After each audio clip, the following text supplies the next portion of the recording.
lightning and the thunder. But after all these years, I'm still scared of thunder. It's time for Middays with Thunder with Mitch Nelles, broadcasting live from the 1250 AM and 105.7 FM The Fan Studios, powered by the Potawatomi Sportsbook.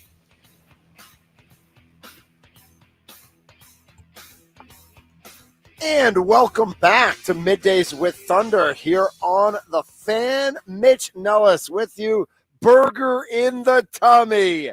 That's right. Sorry, Charlie, I didn't get you one because that'd be weird if I put one in the mail and you got it 2 days from now. That would just be a little awkward. You could be a really good friend and go a little out of your way, Mitch, and bring me a burger, but it's okay. A little out of my way. A little out of my way. Hill's Corners might as well be Siberia for me. Okay, bro?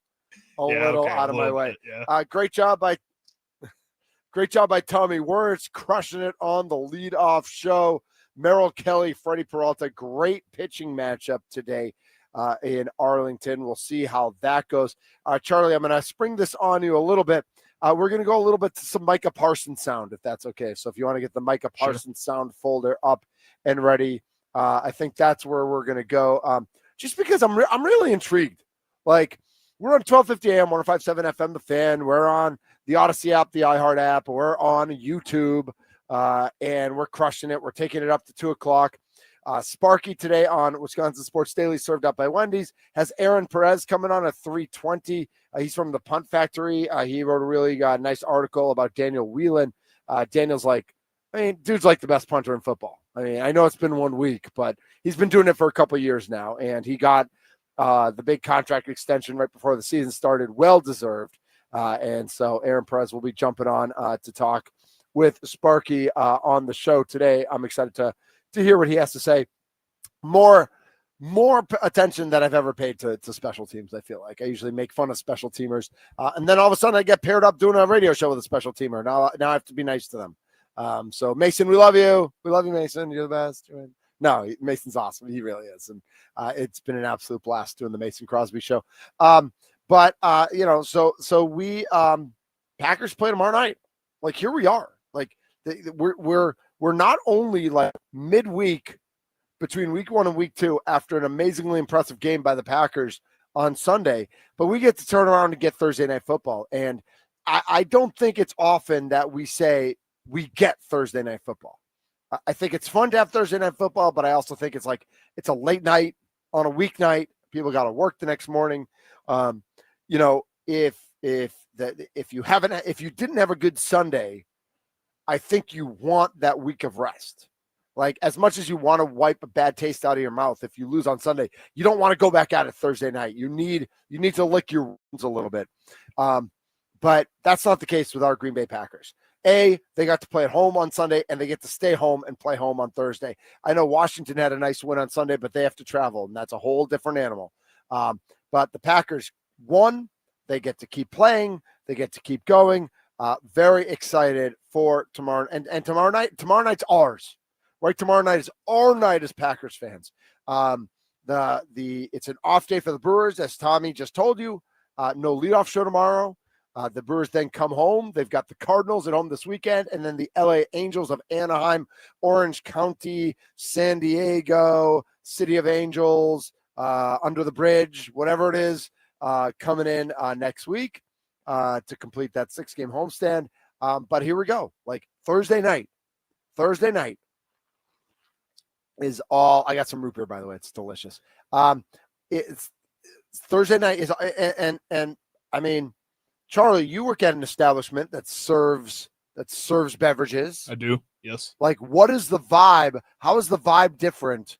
Even if it's not technically a sports bar, how is the vibe different during a Packers game? I mean, no matter what, people are watching the Packers game. It's a lot of people that, I guess, like you said, it's not a sports bar, so it's a lot of people who aren't just naturally Packers fans, but they're from Wisconsin, and they're going to sit there and watch a Packers game no matter what.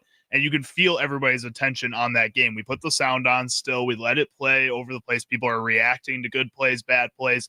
Again, no matter if they're big fans or casual fans, it doesn't matter. People want to watch the Packers in the state of Wisconsin no matter what. And not just watch the Packers, but cheer on the Packers and get excited Correct. about the Packers. And nothing was more obvious to that point than the way the Packers fans reacted to Micah Parsons from the moment we were on the air together, Charlie. 4:00 on that Thursday, I was filling in for Sparky, and the news came down, and then the excitement for the next week. And then, of course, on Sunday, just the excitement and the vibe at Lambeau Field. Micah Parsons was asked at practice yesterday if he's ever experienced the kind of atmosphere that was present at Lambeau in week 1. Here's Micah Parsons on the atmosphere. No, I never had that before. I wonder if that's like a new thing that's going to stay the same, or will it just dry off a little bit? But it's crazy momentum for us. Like, we all feel it on defense. I think the crowd has to understand you started something that you have to finish. We play for that now. Like, it's something. So, so Pat, we need you. We need that energy this Thursday and for the rest of the year, because it's contagious. It's contagious. We feel it. You guys feel it. So let's just keep that going. I mean, how do you not want to run through a wall for this guy? How do you not want to lose your voice by halftime Thursday night for this guy? I think the Packers fans have to keep this going. I think this is going to be a trend all season long. When Micah comes into, and I honestly, this is going to sound weird, and Charlie, you might hate this, and Spark might hate this, and Packers fans might hate this.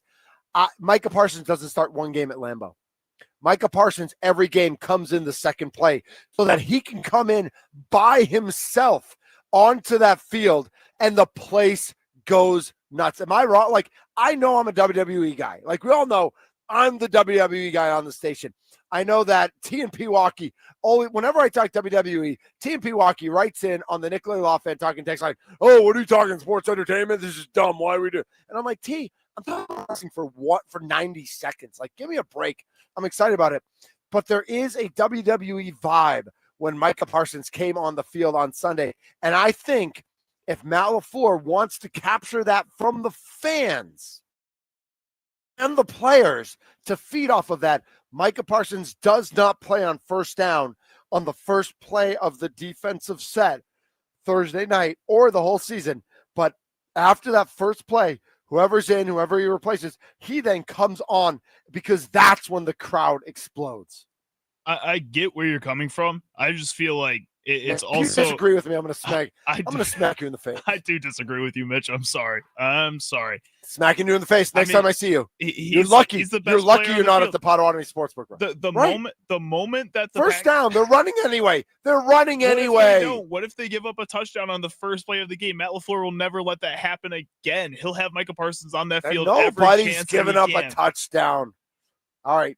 You know what I sound? You know who I sound like right now? Who's that? I sound like Haley Sawyer. Yeah, I sound like Haley Sawyer. That reporter, like, oh, it doesn't matter. That first play doesn't matter. It's huge for momentum. All right, I get it. I know. I get it. It matters. But I just think there's something you could, and maybe it's not that, but there's something you got to figure out that you get that crowd just losing their brains. Have them come out of the tunnel last every game. I know he did. Well, that helps. And just let him do that every game. But that doesn't carry over to when you're running plays on the field. Like, you're not standing up and cheering for 20 minutes. I think you got to figure out a way to get that crowd going in the first quarter and set that expectation, Packers fans, who are supposed to be wearing white, by the way, on Thursday night. I hate that. I hate a whiteout. I think don't you like whiteouts? Green makes – because who owns Packers white Packers gear? A lot of people now since they made the new uniforms. I think most people that I know, honestly, I think more people have like white Jordan Love jerseys are really popular right now. They might be, but I still think green's more popular. And if you own something that's not a jersey, nobody owns white, right? If you've got a sweatshirt, you've got camo, you've got green, you've got yellow, you've got black.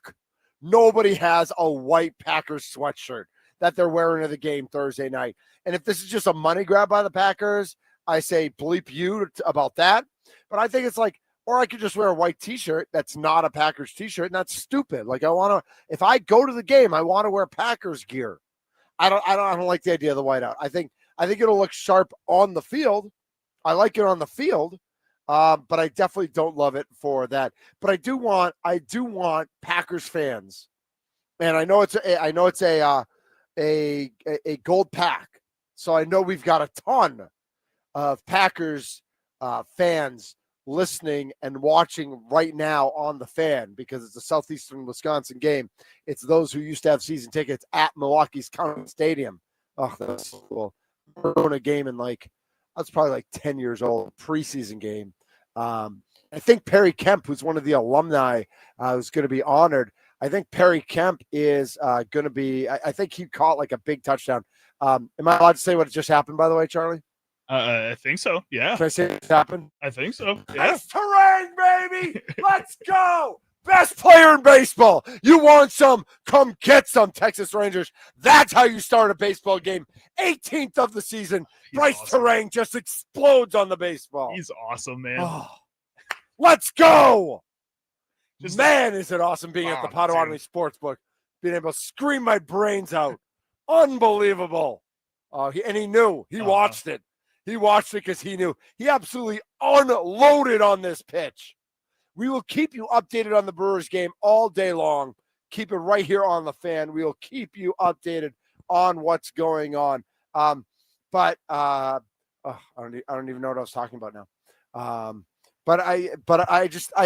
We got to find a way to get the crowd going all game long. Like it's got to be like a college football atmosphere. It's got to be like a WWE atmosphere. It has to play at Lambeau again. It has to mean something for Packers fans. Oh, and I was saying all the gold package, all the Milwaukeeans who are listening right now. You wear white, you don't wear white. I don't care. Use your voices. Get loud. The second Jaden Daniels has that ball, I don't want him to be able to hear himself think. I want it to be out of control. I was there at Monday Night Raw, Fiserv Forum on Monday night. And when AJ Lee got announced, it was bonkers out of control. I want it to be like that at Lambeau Thursday. I think we need one break before we'll take one break before the top of the hour here. All right. So before we do that, I do want to hear again from Micah Parsons on what he thought about his Packers teammates, and that it seemed like they were impacted. By the way, Jackson Churio, back to back. Let's baby. go. Let's go. Back to back. A Brewers fan caught it in left field. His 20th. Jackson Churio, Bryce Turner, back to back jacks for our Milwaukee Brewers. 2-0. Kelly is 8 pitches into the game. Keep throwing. Just keep throwing straight fastballs, buddy. Just keep throwing. Bruce Bochy's crying in the dugout. Wah, I can't believe. Yes, let's go. Oh, they're going to put up a 20 spot today. Let's go. So I do want to hear from Micah Parsons if his Packers teammates seem to be impacted by his presence in Week 1. Yeah, for sure. I think it's easy to talk about it, and it's easy to, it's easy to like just talk, and you hear things or you see this guy doing it. But I think when you see a guy doing it every play and he's with you now, like I said, like it's hard to come into a team where they had a training camp and they said these are guys and this is the starter and this is the starter, and you kind of form those relationships to come in, and a guy who's not the highest paid player, like you got to win the room. You got to earn guys' respect, not because of your pockets, because of what you acquire on the field. So I think, that's the most important thing. And, because, you could pay a guy a lot of money and not be worth anything. So I think for me, the most important thing is to prove what I'm worth on the field and as a teammate, so that way I can win these guys' respect.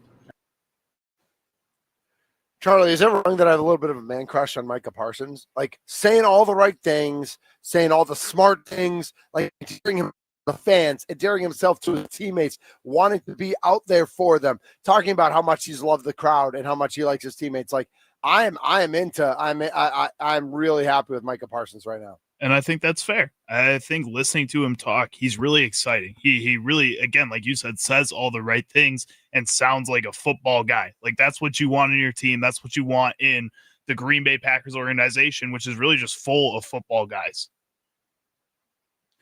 Christian Yelich, batting third for the Milwaukee Brewers, hit one that Hellman, who we hate, he's public enemy number 1 right now, had to make like a leaping catch, a step in front of the wall, dead center. If he had pulled it or went the other way with it, it would have been a third back-to-back-to-back jacks. It would have hit the wall on the fly if Hellman hadn't got it there. Hellman got a great jump on it and made a nice catch in center. Yelich absolutely blasted that as well. 2-0 Brewers. Top of the back-to-back jacks. Bryce Strang and Jackson Churio. Jake Bowers then ground. We'll see what Sal can do. Sal Frelick batting fifth for the Milwaukee Brewers. My name is Mitch Nelles, a.k.a. Thunder. It's Middays with Thunder, live today from the burger was delicious. The fries were fantastic.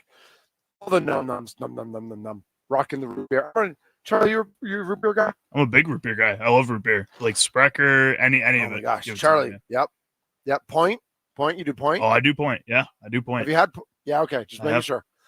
Points and under. I love Sprecher too, but I think points an underrated root beer. Pretty I think close. points really good. Pretty close. All right. Yeah, absolutely.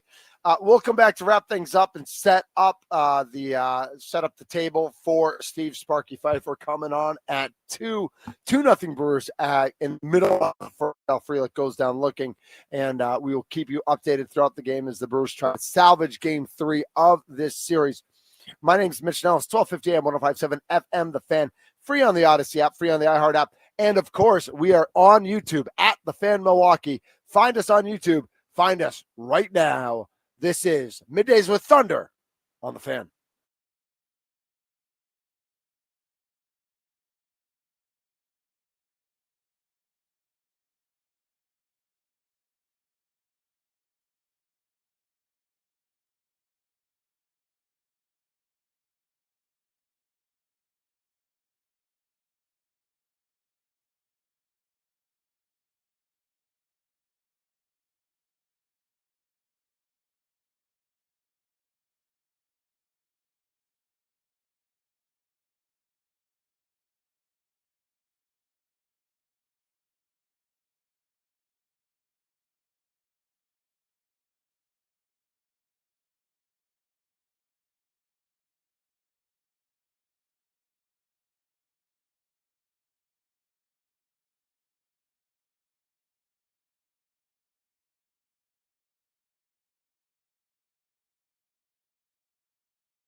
Wrapping up things here on Middays with Thunder on the Fan. My name is Mitch Nelles, a.k.a. Thunder.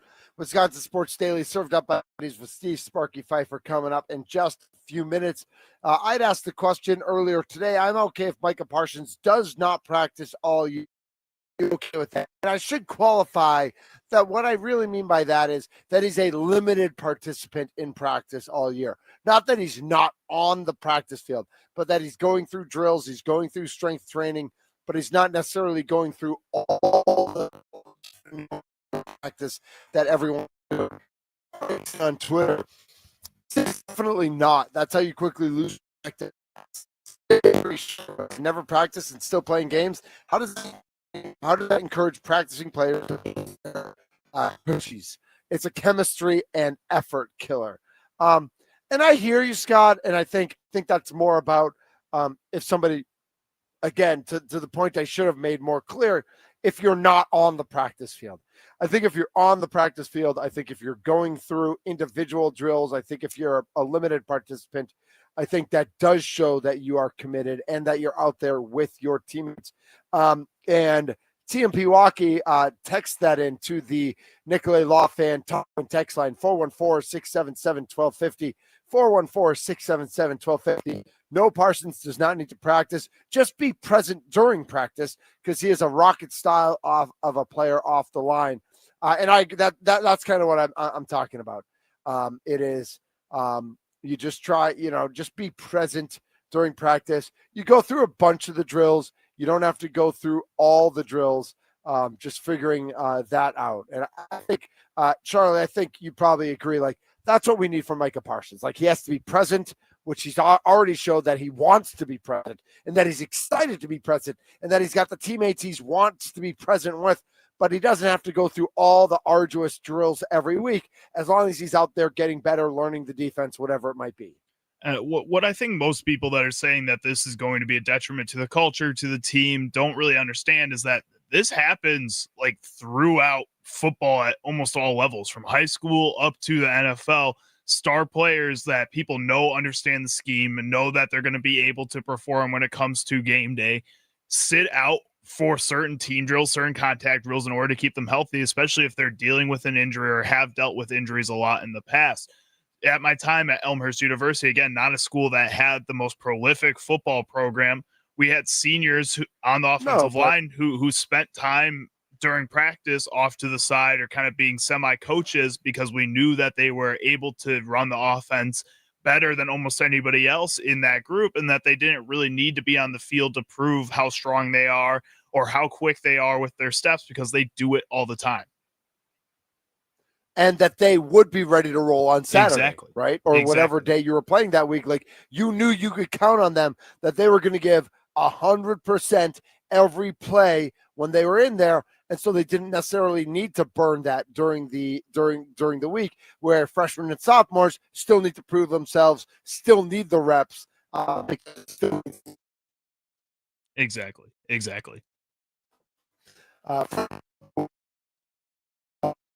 For the college.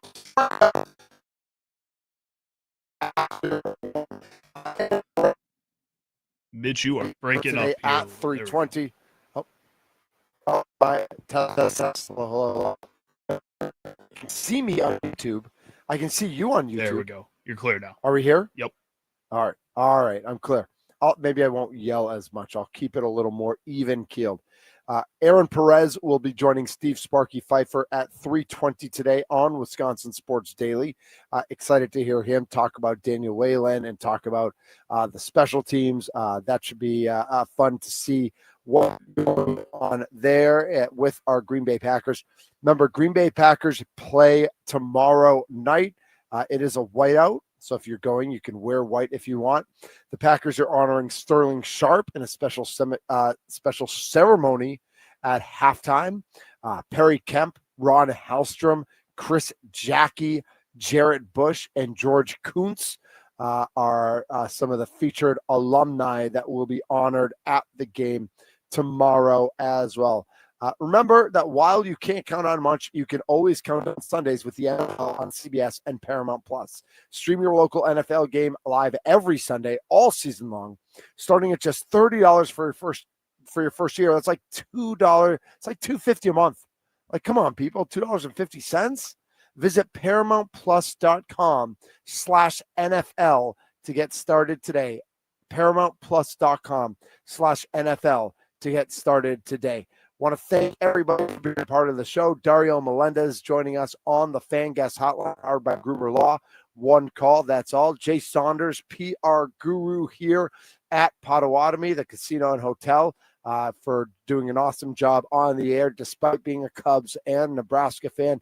Erin for just being awesome. She's here from the PR team as well. So thanks to her. Thanks to everybody here at the Potawatomi Sportsbook. I'm going to watch some of this game. I'm going to keep an ear on Steve Sparky Pfeiffer, and I can't wait to hear what he has coming up next. My name's Mitch Nelles, a.k.a. Thunder. You've been listening to Middays with Thunder right here at 1250 AM, 105.7 FM, The Fan, free on the Odyssey app, free on the iHeart app, free on YouTube. Find us on YouTube like T and Pewaukee is doing right now at The Fan Milwaukee. We are here local, 8 a.m. to 5 p.m., Monday through Friday. We are here for you. Wisconsin Sports Daily, served up by Wendy's. Steve Sparky Pfeiffer coming up next on The Fan.